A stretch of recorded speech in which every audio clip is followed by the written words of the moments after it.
we work on poverty in the United Kingdom, and normally we measure poverty in a relative way, so that means we look at poverty looking at how much people have compared to what other people in society have.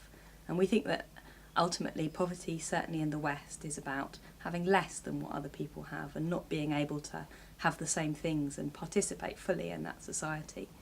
So in the UK, the definition of poverty we use is having 60% of median or of average income. So if you have less than 60% of that income, we count you as poor. We saw poverty rise massively in the 80s, the number of children living in poverty doubling. And then we did see the government we've had come in and say, okay, we really do want to do something about that. And we have seen the number of children in poverty reduce. I think progress has been made. But then again, unfortunately, around a third of children are still living in poverty in the UK. Perhaps we don't value children enough, and we haven't really given enough priority to saying no child should grow up poor. And we need action. It's government that can lead that. So perhaps, we haven't yet been powerful or persuasive enough in persuading government and persuading society that child poverty, firstly, is something that we can do something about, and secondly, is something that we must do something about. Government can find money when it decides that something's a priority. If they say we must save the banks, it's possible to find the money to do so. I think we should have similar kind of urgency around tackling poverty, and government should be looking at ways to raise the money to do that. I think one interesting thing is that government, when it's talking in these international institutions, is talking rightly a lot about poverty in developing countries, in the global south. And I think it also needs to remember that it has poverty in its own countries too. Britain is still a very unequal society, so we have got a lot of wealth in the UK, but unfortunately there's a lot of families with children where that wealth isn't reaching. You've got a number of different things going on. It's difficult for some parents to work, so not having a job can be a cause of poverty. But then again, you've got the fact that we don't invest enough in our children, so that the government doesn't really still give enough support to families to help them escape that poverty. One of the real issues actually for single parents in the United Kingdom is child maintenance. So when parents have split up, whether the parent who doesn't live with the child anymore is still paying for their child.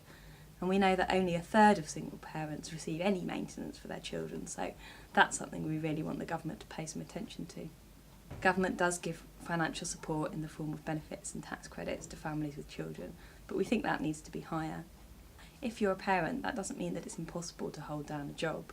Of course, there's lots of parents who are managing to combine work and bringing up their families, but for many it's too hard. We think there needs to be much more opportunities to work flexibly, to work part-time, and that work needs to be decently paid and with decent conditions. So there's a real issue about making kind of parenting and work fit much better together. And I think one real problem we have is that lots of people are now in working poverty. So government's very much said, work is the route out of poverty, get a job and you should be okay. And we know that actually half of all children who are in poverty now have got a parent in work. So we do think there needs to be much more effort to look at the minimum wage and look at paying conditions in the lowest paid jobs. One thing that people have quite a lot of problem with is debt. And there's some people who've been able to get into too much debt, but also a real problem for some of the people, the poorest in society, is they can't actually get any access to credit. If they need to borrow, let's say, for example, to buy a washing machine, something that's slightly out of the ordinary, it's actually really hard to find any loan that's not massively expensive. So we'd really like the banks and the financial institutions to look at how it might be possible to give better forms of financial products to people who are on a really low income. Some of the real problems lie for people who haven't had the chance to go to university and aren't in that position, and they're stuck really at the bottom in very low paid jobs with very poor conditions. And I think obviously one of the problems is sometimes people who are graduates are obviously, they're struggling and maybe they're not getting what's been promised to them, but they have got much better chances of employment. And I think we really need to be looking at the people who haven't had the chance to go to university and what's happening to their pay and their conditions and their chances of buying a house and starting a family. One thing is that we don't have a sufficient housing supply in this country, and government has said it's going to build many more houses. I think the other interesting thing though is that it's particularly kind of British that we all think we have to own a house. And in some kind of other European countries, you've got much more of a rental market, and you've got much better rights if you're a tenant to stay in your house. You can feel much more secure.